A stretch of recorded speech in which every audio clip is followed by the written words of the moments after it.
A man in India sued his parents that they should pay all his bills for the rest of his life because they gave birth to him without his permission. You don't need to be born. You don't ask to be born. So why are you?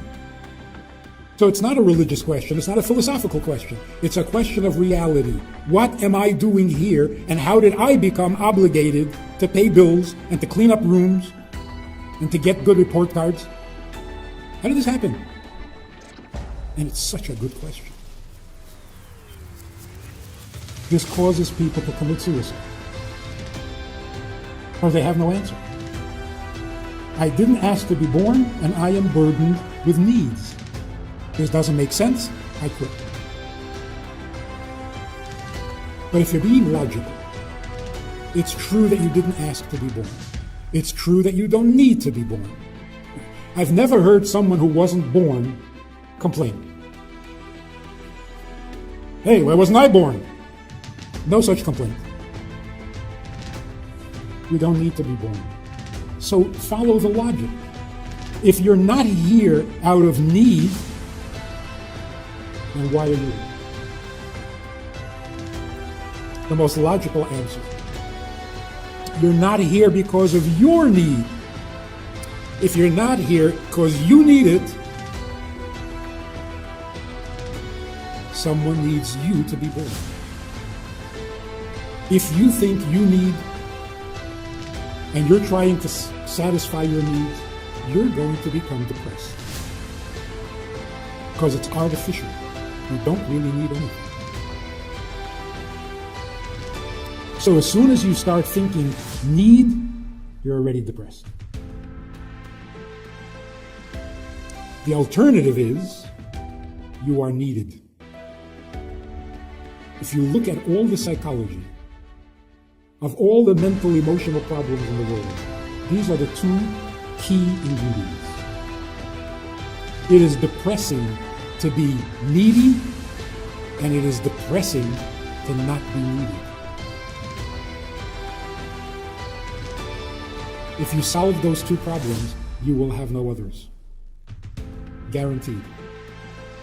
Part of the failure of psychotherapy, whether it's Freud or Adler or Maslow or whoever it is, the failure is they keep focusing on your need.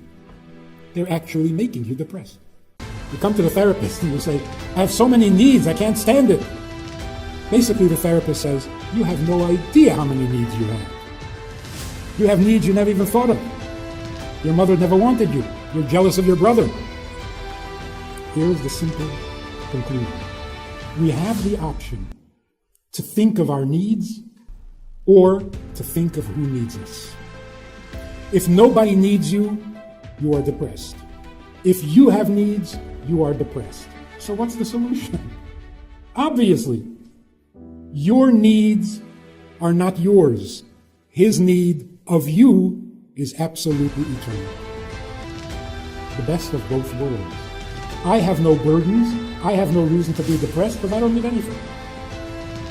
But if nobody needs me, I'll be depressed. God needs you. In the beginning, God created heaven and earth. Tell me, who needs? Did you hear that? He created heaven and earth. He needs nothing. I didn't create anything, so I need nothing. But he created the world. He doesn't need. How did we get so upside down? A young boy went off to yeshiva in France. Very strict. The day he arrives, he walks into the office of the Rosh Yeshiva, and he says, in Yiddish, he says, I need to call my mother. Where's the phone? And the Rosh Yeshiva said to him, you need to call your mother. What does I mean? And what does need mean? What should he have said? My mother needs me to call her. I need to call her? Why is everything me? That's what the Rosh Yeshiva was saying. Your mother deserves that you should call her. You need? He needs me more than I need him.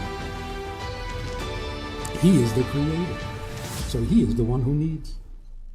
So the one thing that a human being needs is to know who needs you. That's it. Just imagine. Tomorrow morning, people all over the world wake up and say, why am I here? What do I need? I don't want to need. I'm sick and tired of needing. The world would be 50%